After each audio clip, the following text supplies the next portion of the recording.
What is going on, Lunch Buddies? It is Arden13, and it has been a while since I've come to you guys with a tangent talk, but I just got an email today that gave me a lot of cause for celebration, as well as some interesting topics to talk about here in a tangent talk. One of the favorite pastimes of members of the lunch table and growing members of the lunch table is to go to Indie Gen Con, the greatest 4 days in gaming. Unfortunately, during the pandemic, it was shut down, much like every other convention in the world for safety regulations. But for those of you who are on the mailing list or follow Gen Con on their website, just got the announcement that Gen Con will be happening this year in 2021.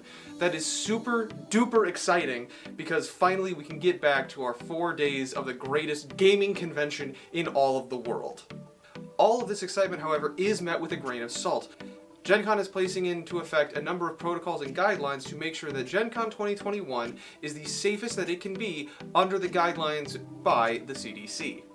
Some of those limitations do include that the attendance in person will be capped. We don't have an official number on what that number will be, however, we do understand that they are looking at doing that.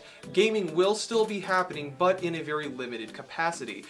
Some protocols that are being detailed and articulated in the announcement include such things as social distancing, wearing masks, making sure that you already have a vaccination that might be a requirement, but again, a lot of this is not set in stone. What is set in stone is the fact that Gen Con will be happening September 16th through the 19th. A little bit later than we expected in the earlier dates of August 5th through the 9th, however, they are still coming, and that should be celebrated above all. Other things to take into consideration are the fact that they are creating other assets for people to engage in the Gen Con experience without having to be in person. First and foremost is Gen Con Online.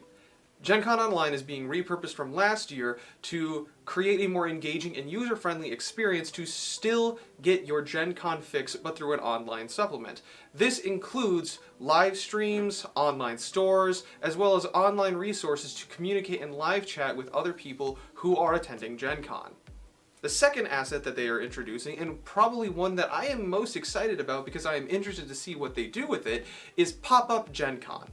Pop-Up Gen Con is Gen Con teaming up with friendly local game shops, or flags, to create smaller Gen Con events in local game stores. What this means is that Gen Con will be able to reach you wherever you may be if you're more comfortable going to your local game shop, or more comfortable if you end up in Indianapolis but can't get into the convention due to attendance caps. You can still experience Gen Con at a smaller scale in a local game shop. Personally, I think that's really cool.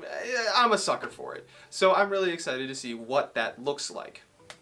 Now you might be wondering, what do I have to do to get to Gen Con this year? Well, there are a few things that they are putting into play at this point.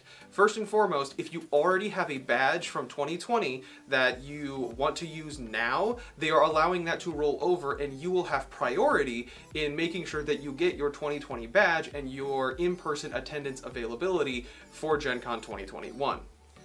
The unfortunate thing about that is if you do not already have a badge for 2020 and you want to make sure that you get your badge for 2021, unfortunately you will be knocked down on priority to make sure that the people that already paid for their badges will be able to get a badge and be able to attend in this limited capacity that they are creating for Gen Con 2021. Lastly, if you already have a badge but you do not feel comfortable or choose not to attend Gen Con 2021, you will be able to roll that over to 2022, no problem. With some hope, safety regulations and vaccinations deployed, this won't be a problem next year, and we'll be able to get back to some level of normality. And Gen Con will be back indefinitely.